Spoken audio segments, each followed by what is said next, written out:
Too close! God, did you see that? I can't believe it. Social মিডিয়ায় কয়েকদিন ধরে ঘুরছে একটি ভয়ঙ্কর ভিডিও। সবার মুখে একই প্রশ্ন, অর্কার সঙ্গে খেলতে গিয়ে কি সত্যিই প্রাণ হারালেন জেসিকা রেডক্লিফ? হাজারো মানুষ পোস্ট দিচ্ছে RIP, চোখে জল, মনে শোক।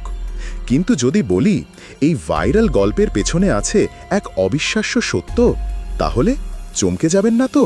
Loyal as I was. He gave it everything.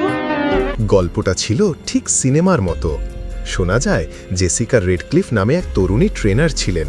ছোটবেলায় আহত একটি অর্কা, যাকে আমরা কিলার হোয়েল বলি, তিনি নাকি উদ্ধার করেছিলেন সমুদ্র থেকে। নিজের সন্তানের মতো লালন পালন, খাওয়ানো, ট্রেনিং সবই করতেন তিনি। তাদের মধ্যে নাকি এমন এক অদ্ভুত সম্পর্ক গড়ে উঠেছিল যা বিশ্বাস করাই কঠিন। মানুষ বলতো অর্কা যেন তার পরিবারেরই একজন সদস্য। কিন্তু সেই বন্ধন ভেঙে গেল এক ভয়ঙ্কর দিনে। একটি মেরিন পার্কের শো চলছিল দর্শকদের সামনে। হঠাৎ করেই অর্কা আক্রমণ করল জেসিকাকে। কয়েক সেকেন্ডের মধ্যেই প্রাণ হারালেন তিনি। দর্শকেরা আতঙ্কে চিৎকার করতে লাগল। রেস্কিউ টিম ছুটে এলেও কিছুই করতে পারেনি। দৃশ্যটা এতটাই ভয়ঙ্কর ছিল যে উপস্থিত সবাই বাকরুদ্ধ। এই ভিডিও মুহূর্তের মধ্যেই ছড়িয়ে পড়ল ইন্টারনেটে। মানুষ আবেগে লিখল, কি দুঃখের ঘটনা, রিপ জেসিকা রেডক্লিফ। কিন্তু কিছুদিন পর সামনে এলো আসল সত্য। ডিজিটাল ফরেনসিক টিম ও একাধিক ফ্যাক্ট চেকার খুঁজে বের করল পুরো ঘটনাটাই মিথ্যা। হ্যাঁ, একেবারে বানানো গল্প। ভিডিওতে যে মেরিন পার্ক দেখানো হয়েছে বাস্তবে তার অস্তিত্বই নেই। জেসিকা র্যাডক্লিফ নামে কোনো ট্রেনারের নাম কখনো কোনো অফিসিয়াল রেকর্ডে পাওয়া যায়নি। এমনকি কোনো নিউজ রিপোর্ট, কোনো অভিযোগ কিছুই নেই। আসলে পুরো ভিডিওই AI জেনারেটেড। অত্যাধুনিক টুল ব্যবহার করে এমনভাবে বানানো হয়েছে যেন মনে হয় সত্যিকারের ভিডিও। চেহারার অভিব্যক্তি, পানির ঢেউ, ভিড়ের চিৎকার সবই নকল। অবিশ্বাস্য, তাই না? তাহলে প্রশ্ন হলো, মানুষ এত সহজে কেন এই ভুয়া ভিডিও বিশ্বাস করল? এর কারণ, বাস্তবেও আগে এরকম ঘটনা ঘটেছে। বিশ্বের নানা দেশে মেরিন পার্কে অর্কা ট্রেনাররা প্রাণ হারিয়েছেন। যেমন 2010 সালে আমেরিকার অরল্যান্ডোতে টিলিকাম নামে এক অর্কা তার ট্রেনারকে টেনে নিয়ে গিয়েছিল পানির নিচে। পুরো পৃথিবী সেই ঘটনায় স্তব্ধ হয়ে গিয়েছিল।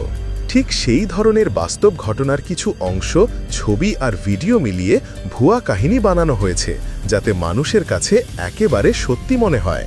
অনেকে ভাবেন, অর্কা তো এত সুন্দর ট্রেন্ড প্রাণী, তারা হঠাৎ করে কেন আক্রমণ করে? আসলে এর মূল কারণ লুকিয়ে আছে তাদের বন্দিদশার মানসিক যন্ত্রণায়। প্রকৃতিতে একটি অর্কা দিনে প্রায় 100 কিলোমিটার পর্যন্ত সাঁতার কাটে। তারা থাকে বিশাল সমুদ্রের মুক্ত পরিবেশে, যেখানে সীমাহীন জল, স্বাধীনতা আর প্রাকৃতিক জীবন তাদের সঙ্গী। কিন্তু মেরিন পার্কে সেই অর্কাদের আটকে রাখা হয় ছোট ছোট ট্যাঙ্কের ভেতরে। সেখানে নেই সমুদ্রের বিশালতা, নেই মুক্তির অনুভূতি। এই অস্বাভাবিক পরিবেশে তারা ধীরে ধীরে হতাশ, বিভ্রান্ত, এমনকি আক্রমণাত্মক হয়ে ওঠে।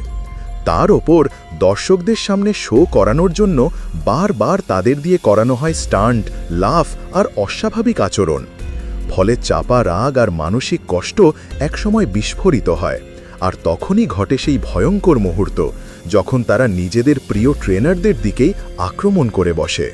তাহলে পরিষ্কার, যদিও অর্কার আক্রমণে সত্যিই মানুষের প্রাণহানি ঘটেছে, কিন্তু জেসিকা রেডক্লিফ ভিডিওটি সম্পূর্ণ ভুয়া।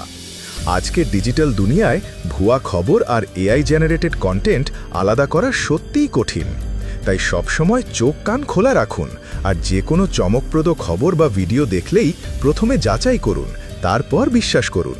কারণ আজ সত্য আর মিথ্যার মাঝের সীমারেখা দিন দিন ঝাপসা হয়ে যাচ্ছে। আপনারা কি মনে করেন, সোশ্যাল মিডিয়ার ভুয়া কন্টেন্ট ঠেকানোর সঠিক উপায় কি হতে পারে? আপনার মতামত অবশ্যই কমেন্টে জানাবেন। আর ভিডিওটি ভালো লেগে থাকলে লাইক, শেয়ার আর সাবস্ক্রাইব করে আমাদের সঙ্গে থাকুন। দেখা হবে পরের ভিডিওতে।